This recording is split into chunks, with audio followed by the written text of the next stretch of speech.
got enough specimens for you. Good work, I say. I'm working on a new theory. Really, sir? Many modern geologists believe that the Earth and everything on it were formed in 6 days due to a great flood brought on by God, as in Noah's Ark.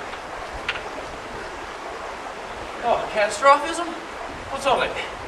Yes, I believe it's based too closely off of the Book of Genesis rather than actual scientific and geological work.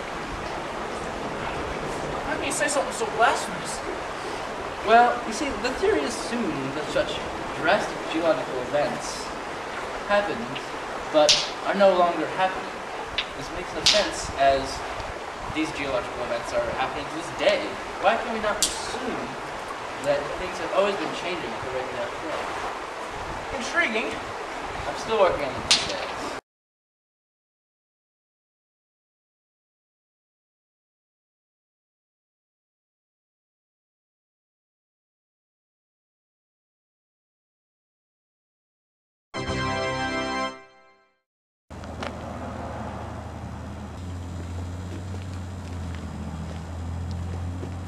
Darwin, wait.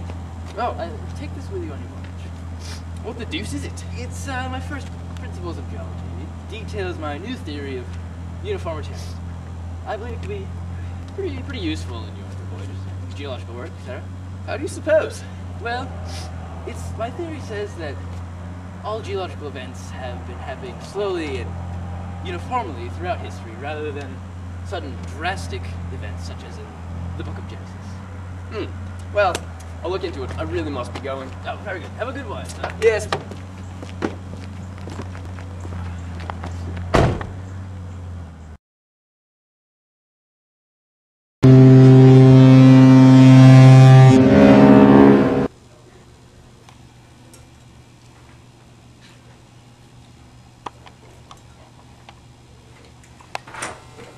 Evening, Captain. Evening, Mr. Darwin. Sound conditions still favorable? Oh, quite favorable. I have a nice, strong wind at our back, yes. Excellent. Listen, I really must tell you about this book that Charles Lyell gave me. Yes, do tell. Well, it's quite amazing, really. His whole theory can be basically summed into this one quote at the beginning. Let me find it. Yes, here it is. He says, the present is the key to the past. You really have to look that up? I wanted to do it justice. Okay, very well.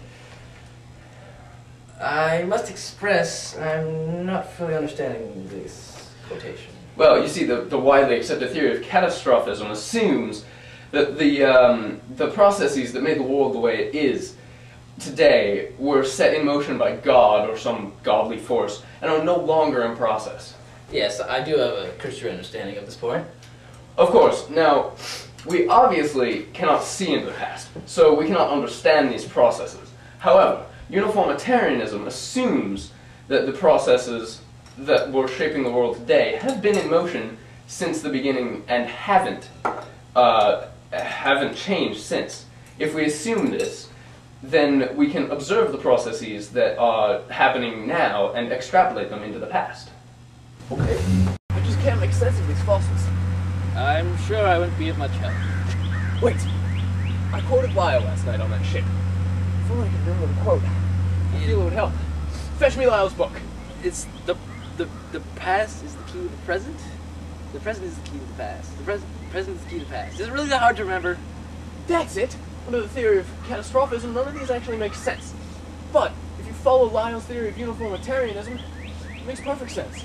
These tiny sea creatures here, they evolved, changed slowly over a long time, perhaps even adapting to changing conditions in their environment. I'm sure.